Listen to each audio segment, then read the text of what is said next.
I'm more crazy than Rampage Jackson slapping a fan across the face. That's right. My name is Phil Stamper. Welcome back to The Hot Mess, where we have entertainment news battling it out to determine just who is a hot mess. And let's look at sports entertainment between TNA and WWE when both head to Orlando, Florida on December 20th.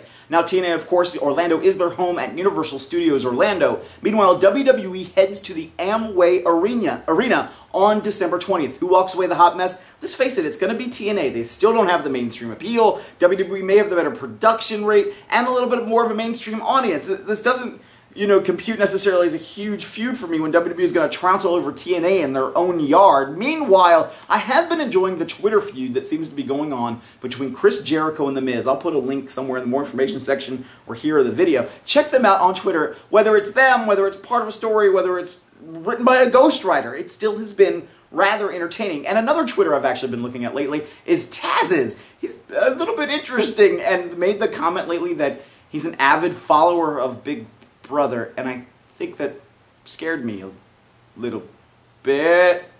Let's transition on to superhero movie news. Let's talk about Teenage Mutant Ninja Turtles and Superman. So who's the hot mess in this situation? Well, Teenage Mutant Ninja Turtles has announced an open casting call for martial artists this Saturday, July 18th in Los Angeles, with special guest judges Ernie Reyes Jr., Jason Morgan, the American Taekwondo Association, and Teenage Mutant Ninja Turtle producers Scott Mednick and Galen Walker. Meanwhile, Superman is in the middle of a little bit of a legal battle between the family of Jerry Siegel, of course the creator of Superman, and DC Comics and Warner Brothers.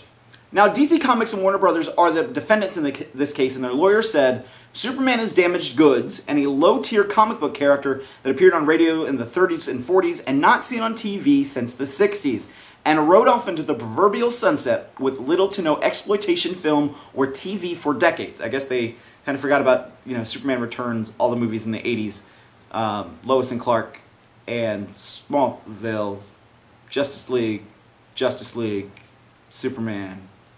Yeah, a little bit confusing there why they would say anything like that. I guess they're trying to make it sound like, oh, the property's useless, it's not really any good, that way we don't have to pay you many more royalty rights if we lose. So who's the hot mess in this situation? It's kind of be Superman. I love Superman, but Superman is kind of, I guess, being tossed under the bus, so DC Comics and Warner Brothers might not have to pay out a big payday if they lose to the Jerry Siegel family. And meanwhile, Teenage Mutant Ninja Turtles, that's an excellent opportunity. Go try out if you can. If you're a martial artist, go for it. It's going to be awesome. If you want to talk about some other superhero movie news and kind of the does anybody care category, Watchmen, Warner Brothers has been begging for fans to watch the movie again and, of course, buy it in special collector DVD and Blu-ray, where you can see special deleted scenes from the movie that might have made the movie just that much more entertaining. Why did they not include it in the first place? Meanwhile, Green Lantern has announced we're going to be casting a completely unknown Green Lantern. Alright, let's face it. In the universe of Green Lantern, there's about 80 million Green Lanterns. Does anybody really care that they're going to be casting some unknown Green Lantern unless it's like a Green Lantern from Earth that no one knows about? It's kind of confusing. Does anybody really care? But let's face it. Watchmen, hot mess. Green Lantern going to kick your ass. In other Green Lantern news, Ryan Reynolds has been picked to play the role of Hal Jordan. This is amazing considering he just got off the role of Deadpool and is going back to it. It's kind of like when Halle Berry came over and did Catwoman. Yes, I know, don't say anything. And then went back to play Storm. It is a little bit interesting. And, then you have Ben Affleck who's crying about how he can only be Daredevil and can never be any other role because he was already Daredevil. It is a little bit confusing for me. If you want to talk about some other things that are confusing, let's talk about the Simpsons 20th anniversary documentary. I've been saying documentary. Documentary called The Simpsons 20th Anniversary Special in 3D on Ice, airing Thursday, January 14th, and directed by Morgan Spurlock of Super Size Me. Now, it's a little bit surprising that a relative unknown would be doing the 20th anniversary special for The Simpsons. But here's something that confuses me just a little bit more and leaves this week. Being the hot mess, Ryan Seacrest has signed a new contract to stay on American Idol to the tune of $45 million or so, alleges The Hollywood Reporter. He'll also be able to work on some other creative endeavors.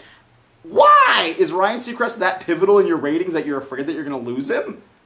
I'm confused. I just do not understand. And in other moves that I just don't understand, and yes, this is a little bit personal, WJFK out of Washington, D.C., which is a CBS radio affiliate, has decided they are completely switching over to a 24/7 sports talk radio. Now, I happened to listen to their sister station over the weekend up in Baltimore. I really didn't like it. And I listened to a little bit on Monday. I really didn't like it. I don't know what they are thinking. They had nationally syndicated radio programs hosted out of D.C. They're now just gone. And told their affiliates, oh, yeah, sorry for your luck. The affiliates are left going, what do you mean? What's going on? The DJs are like, what do you mean? What's going on? It's all sort of confusing. Nobody really understands why they think this is going to be such a phenomenal thing, when especially, I don't think it's doing that well in Baltimore. And all their shows in DC just got raised up in the ratings in the DC radio market. So it is a little bit confusing. Plus, there's all sorts of other 24/7 kind of stuck stations. There's news talk, there's political talk, and now they're going to have sports talk. There's no kind of general mixed theme, and I think it's going to be a bad thing for WJFK and for CBS Radio. They're leaving them a big old hot mess. As always, my name is Phil Stamper. Leave comments, questions below. Give me some of your thoughts on what's going on in the world of entertainment, and as always, you have a good one.